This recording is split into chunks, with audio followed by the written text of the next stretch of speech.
Fernando Sillonis, ex candidato a la presidencia de la República, se encuentra con nosotros enlazado, pero también es un hombre ligado al mundo agroexportador.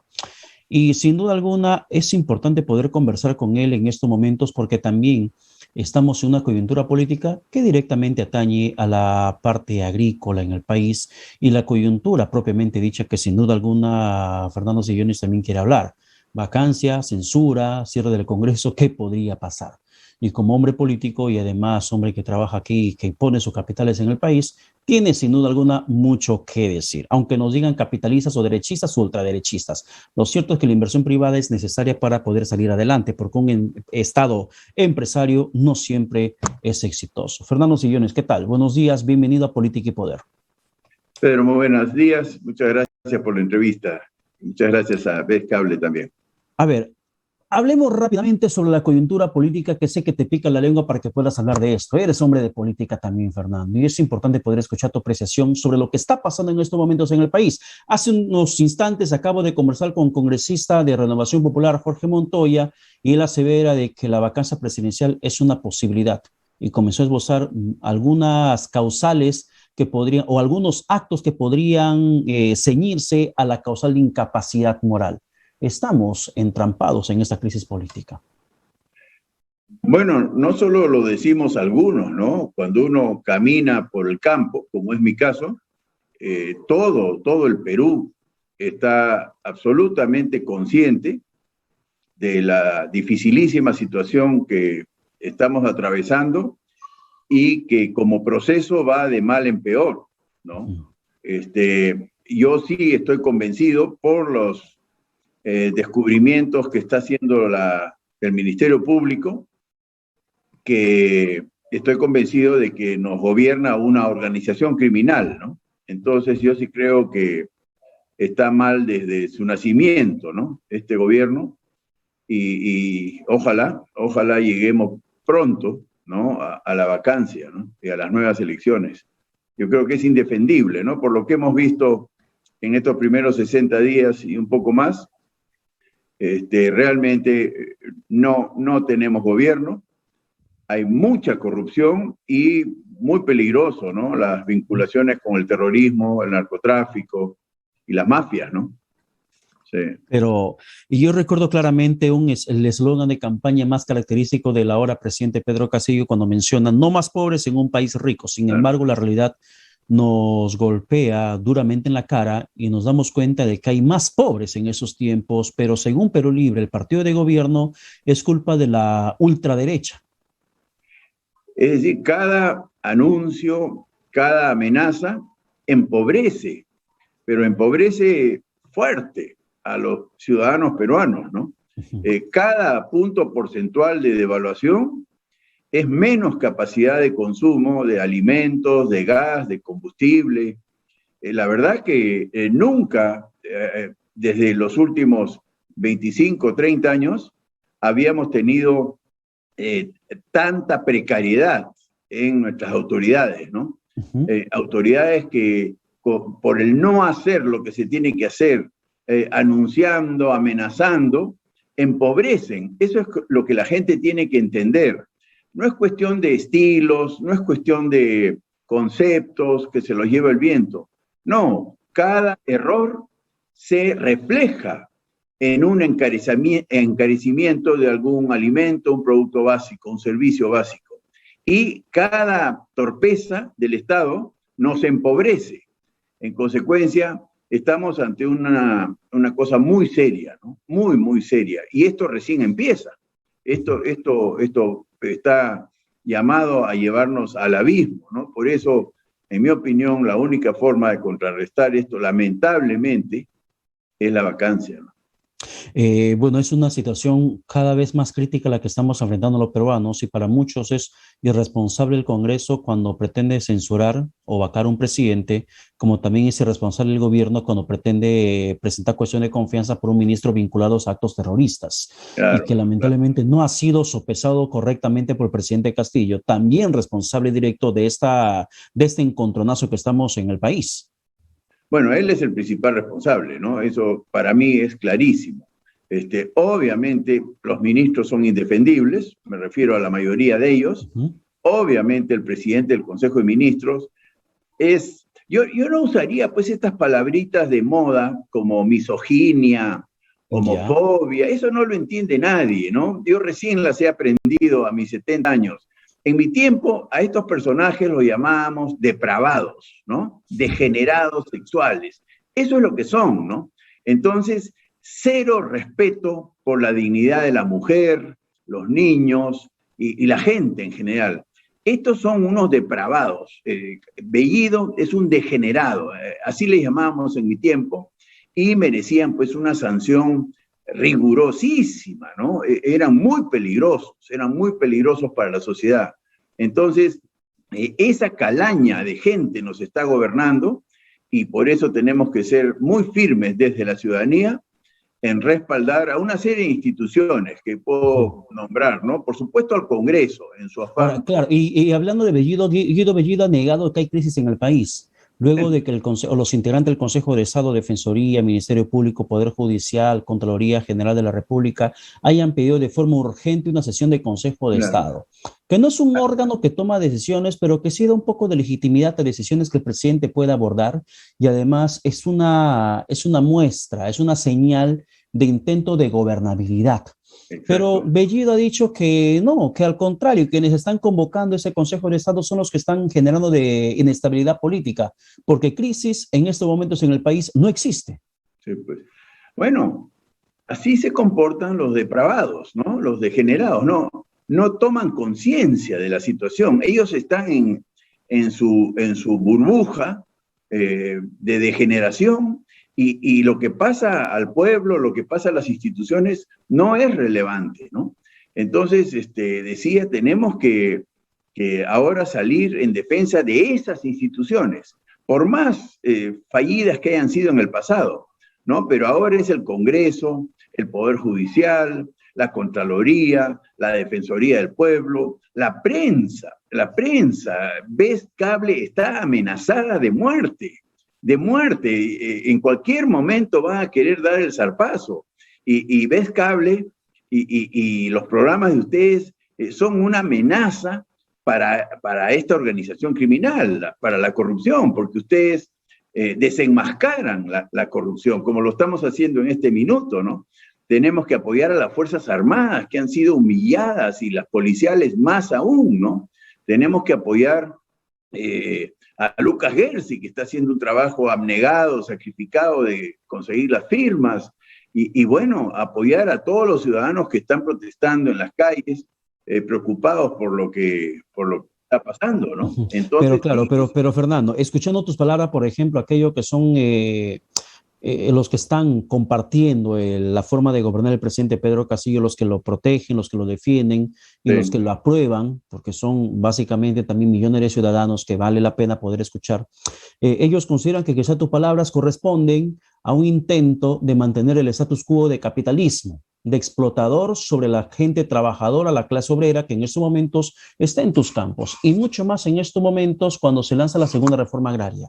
¿Qué opinas sobre lo que pueden decir y sobre lo que está intentando hacer el gobierno con el tema agro?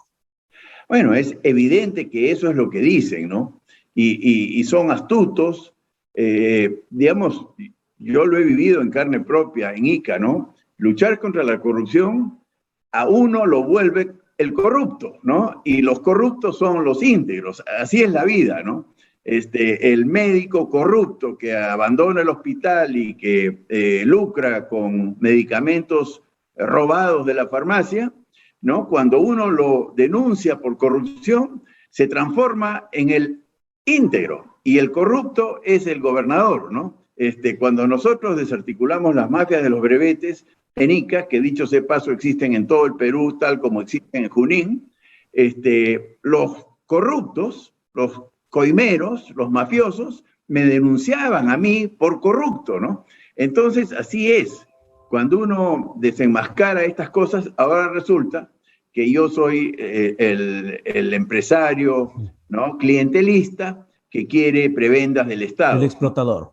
Así es, así es. Eso no lo podemos cambiar. y tenemos que seguir nomás como lo están haciendo ustedes también, ¿no? Porque ustedes también merecen unos calificativos irreproducibles. Y duramente y constantemente. Así es. Un periodista termina siendo vapuleado, vilipendiado Claro, por sus opiniones en contra o a favor de determinados sectores. Y la verdad que exacto, nuestra única información, nuestra única misión es informar y cuestionar al exacto. poder de turno si es que esto corresponde. Sin embargo, entrando al tema de lo que significa en la segunda reforma agraria, ¿qué te parece? La forma como lo llamaron, un poco también sincronizando fechas, ¿cierto? Con lo que fue la toma de poder de Velasco Alvarado el 3 de octubre de la década de los 70, el 73, cuando finalmente ocurre este golpe de Estado Claro, contra Belaúnde Terry. Y allí se inicia la primera reforma agraria, que es como claro, se puede interpretar. Hoy es la segunda claro. reforma agraria, una fecha que Así es. coincide, 3 de octubre. ¿Qué te parece esto? Bueno, pues si no es una coincidencia, es una torpeza monumental, ¿no? Primero llamarle reforma agraria, ¿no? Reforma agraria para los peruanos, sobre todo los de mi generación, tiene una connotación de fracaso, ¿no es verdad? El fracaso de la reforma agraria empobreció hasta niveles de miseria a millones de campesinos, ¿no? Sobre pretexto de beneficiarlos, los empobreció. Entonces, el nombre tiene esta connotación fallida, entonces no entiendo para qué replican el nombre, ¿no? Y más escandaloso aún, Pedro, es haber escogido 3 de octubre, hoy día. El año tiene 365 días y han escogido el único día que rememora un golpe de Estado de un estatista y expropiador nato como fue Velasco Alvarado. Velasco Alvarado, para el recuerdo de los menores que no vivieron en aquella época, y yo tenía 20 años en aquel entonces, expropió no solo las tierras, expropió las minas, expropió el petróleo, expropió la energía, la telefonía, expropió los hoteles, expropió los medios de prensa y Sí. televisión, expropió todo, hasta cines. La gente no repara que hasta salas de cine, esta gente estaba loca por el estatismo y por supuesto expropió tierras, ¿no? Y las cooperativizó y las cooperativas fracasaron, ¿no? Entonces, eso ocurrió un 3 de octubre. Entonces, no logro, mejor dicho, sí logro entender, ¿no? Es mentira que digan que no son estatistas, ¿no? Que no van a expropiar, ¿no? Porque realmente utilizan toda la simbología, ¿no? Primero el título, reforma agraria, y en segundo lugar el día, ¿no? Hoy día, ¿no? Pudo haber sido ayer Y o mañana. entendiendo ese recuerdo que nos haces, Fernando, ¿tú crees que en estos momentos el gobierno está apuntando a una política de clientelismo con la población más empobrecida del país, los menos favorecidos, que reciban una asistencia como de un papá a su hijo más pequeñito, para que pueda sentirse más seguro y de esta forma legitimar su poder totalitario que podría en algún momento comenzar a instaurar? Bueno, eso es lo que pretenden, pero no lo pueden hacer. Clientelismo sí lo están haciendo con sus militantes, ¿no? O sea, sí están sacando a todos los funcionarios de carrera y están metiendo a sus militantes. Eso sí están haciendo, pero para un gobierno tan inepto, tan ineficiente, con un Estado tan burocrático, que en realidad viene de antes también, es imposible hacer nada efectivo en el campo en favor de los campesinos. Esos 400 millones de soles, cualquier presupuesto que se asigne a la segunda reforma agraria, se lo va a chupar la burocracia, Son que 400 millones de soles. no alcanza para nada, ¿no? No alcanza para nada. El presupuesto de la burocracia del Ministerio de Agricultura es creciente, es elefantiásica y es muy corrupta, ¿no? Entonces, no, yo los he tratado. Nosotros hemos querido hacer reservorios con el presupuesto del programa Sierra Azul, que es un programa del Ministerio de Agricultura, y no, buscan la sinrazón, buscan consultores, buscan informes, y no hacen los reservorios, y toda la plata se queda en la burocracia, ¿no? Entonces, esto es exactamente lo que va a pasar con la segunda reforma agraria. Es decir, nada, no va a pasar nada, ¿Y y solamente perderemos plata? solo vamos a perder plata y vamos a enriquecer a unos cuantos burócratas que no se lo merecen, ¿no? Eso es lo Y que va los a pasar. campesinos seguirán empobrecidos y abandonados. Obviamente, obviamente. Y va a ser una frustración más del campesinado, y lo lamento por ellos, ¿no? Porque no lo merecen, ¿no? No lo merecen. El Ministerio de Agricultura tendría que ser una burocracia muy pequeña y eficiente, y los 2.000 millones de soles que tiene Agricultura de presupuesto, tiene que ser pues 80% obras de infraestructura hidráulica, caminos rurales, etcétera, y no como ahora, ¿no? Que es 90% remuneraciones y gasto en burocracia y apenas 10% en obra pública, ¿no? Pero Fernando, ¿dónde quedaría este plan que tiene aparentemente bien marcado y definido el gobierno en el tema agro, en esta llamada segunda reforma agraria? Cuando, por ejemplo, menciona que hay 9 ejes centrales dentro de lo que contemplan medidas concretas para promover la competitividad de los pequeños productores en la conquista de mercados y obtención de mayores ingresos. Por ejemplo, figura la promoción de la seguridad alimentaria, impulso de la asociatividad y el cooperativismo. Acabas de mencionar hace un instante el tema de la cooperativa que fracasó con Velasco, y la ejecución de acciones de infraestructura hidráulica, el tema de riego, el tema de agua, que es tan fundamental en estos momentos. También destaca un nuevo esquema para la producción local de fertilizantes a partir de fosfatos que el Perú tiene en Bayóvar. Esto no termina siendo un norte bien definido por el gobierno para hacer de esta reforma agraria algo sostenible en el tiempo. Pero esas son funciones inherentes al Ministerio de Agricultura. Todos los ministros de Agricultura y todos los ministerios de Agricultura están para hacer obras de infraestructura de riego, para mejorar caminos rurales, para mejorar la competitividad del agro. Esas son las funciones inherentes al Ministerio de Agricultura. Entonces, ¿por qué llamarle reforma agraria algo que es su función propia? Para eso está el Ministerio de Agricultura, y nunca lo hicieron, ¿no? Por eso es que soy escéptico, porque en realidad están jugando con buenas intenciones. Yo respaldo todos esos lineamientos, claro que respaldo. Yo quiero agua para los campesinos, mejores caminos, industrialización, asociatividad, incluso cooperativismo es una buena palabra, ¿no? Pero no politizado. Entonces, cuando lo ponen bajo el paraguas de la segunda reforma agraria, para mí nacen mal, ¿no? Yo creo que esto se va a traducir en nada, ¿no? Tan nada, Pedro, que recién se ha formado el grupo de trabajo para elaborar el plan de acción de la segunda reforma agraria. Entonces, están anunciando un 3 de octubre como hoy algo que no existe. Están recién en elaboración. En consecuencia, yo creo que la frustración va a venir muy pronto de parte del campesinado y les va a salir el tiro por la culata, ¿no? El tema del café y el cacao, por ejemplo, que son productos que pueden generar mucha rentabilidad cuando se hace de forma intensiva. Pero en la agricultura familiar esto aún cuesta muchísimo dar sostenimiento, porque carecen de recursos, carecen de tecnología para que esto pueda avanzar. Sin embargo, el gobierno lo que está haciendo es impulsar la cita industrial e agroindustrial en el BRAEM, según la información que publica el Diario Oficial del Peruano. Y el día de hoy también va a participar de una catación de café el presidente de la República.